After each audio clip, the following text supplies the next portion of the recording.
So, today we're looking at truth, or at least the topic of truth. Truth's a relative concept. One person's truth is not another person's. Everyone has their own opinion about everything. They go into facts and opinions, and rarely does someone come at anything seeking truth. Scripture teaches that truth is not bendable, and yet modern society teaches truth is relative. Your truth is not my truth. My truth is not your truth. That's okay. Scripture has a different opinion. You can have your own opinion, that's fine. But there are some things that should be viewed as universal truth. Scripture teaches that God provides access to truth, unaltered, unadulterated, unedited truth, through Scripture.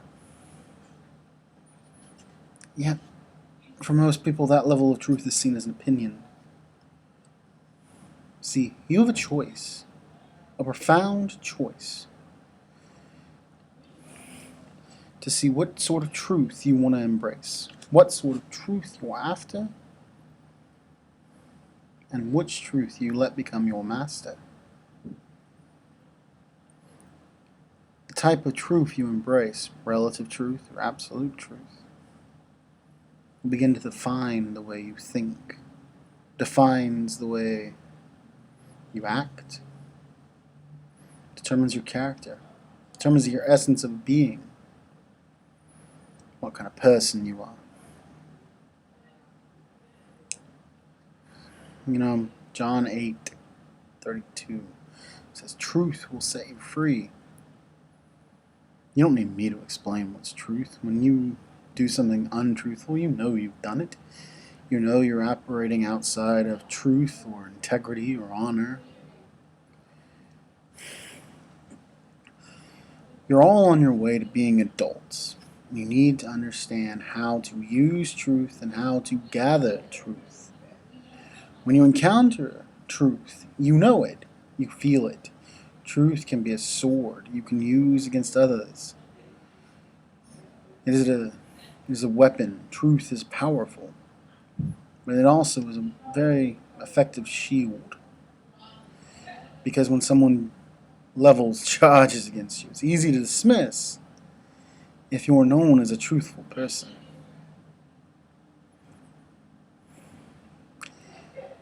There's a guy I know named Joe.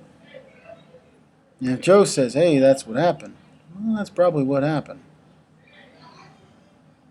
So, how you view truth is important. I've got a question for you. If you find truth, honesty, and transparency in all parts of your life, if you can't find it in any of them, can you find it at all? What happens when you choose that it's okay to lie to your spouse? And yes, you're all going to have one of those someday. But what happens when you choose to lie to them about finances? When you hide credit cards? When you manipulate them? When you manipulate the paycheck? When you call your boss and tell him you're sick and maybe you were, I don't know, at a baseball game. Yeah. So, what happens when that happens? The level of truth you have with that person's gone. Everything you say is questioned. Everything you do is micromanaged, highly examined.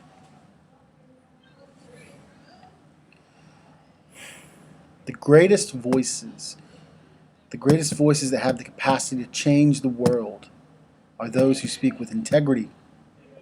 Each one of you has the capacity to speak truth. Each one of you has the capacity to change the world, to be community leaders, to be voices of reason, voices of change for the better, if you choose to walk that road.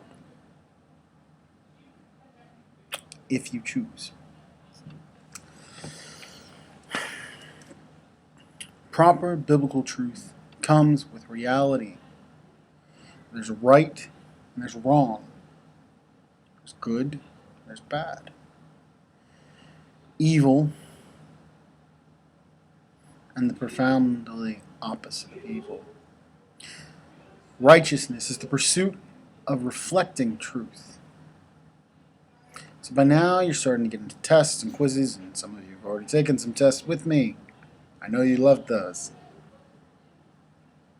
So, all of you can understand the need to be honest, the need to not lie, the need to project truth.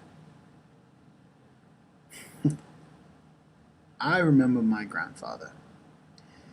He was a man I highly respected. And I once saw him make a deal with no papers. Several $1,000s worth of goods and services on a handshake. And I asked him, don't you want to make a contract? Don't you want to get something signed? And he said to me, I've known old Mr. Roberts Goss for 30 years. He's never lied to me or done me wrong. Handshake's all I need.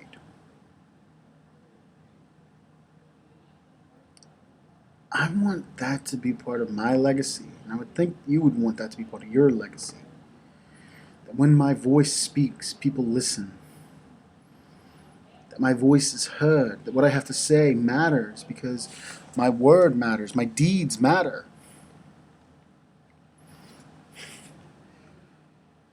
I said there are ways of finding truth. Well, for starters, it's necessary to pursue truth, not based on your own opinion or what you wish for truth to be. The second thing is you must gain truth. And you can gain truth from culture, but you can also gain truth from Scripture. You can also gain truth from reading and studying and exploring the concept that you're dealing with. You gain truth from your parents and your siblings and other people who put things inside of you and, pour into you. Your generation's the most likely to believe in conspiracy theories. It's the most likely to seek. It's the least likely to seek truth. It's the least likely to confirm information. The most likely to spread disinformation. It's more important than ever that you develop a good sense of truth.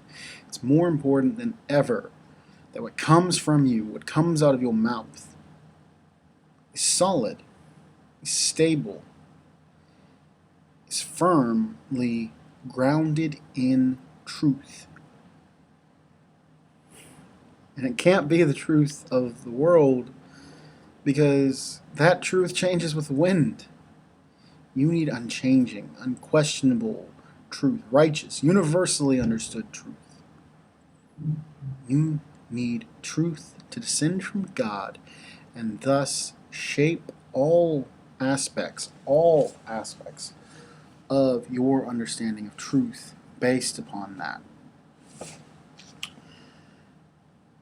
That sounds like a tall task, I know, but I think you can do it. The last thing I want you to think about is this.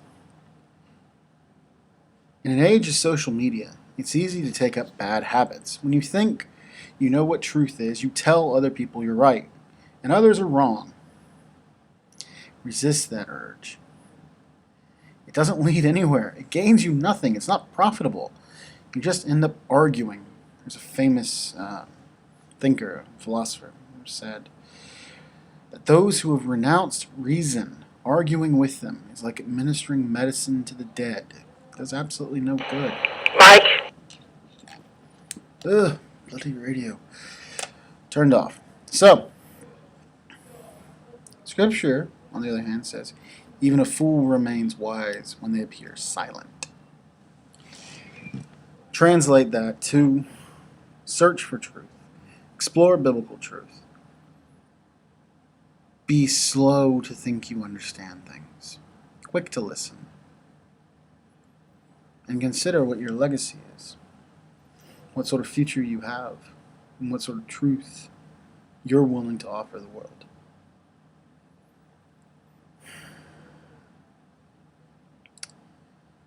I hope this was helpful. I hope this encourages you to be better than you were yesterday. Strive for something more tomorrow. And to seek out deep foundational principles that can propel you to being the great adults I know all of you can be. That you all will be someday. Have a great day.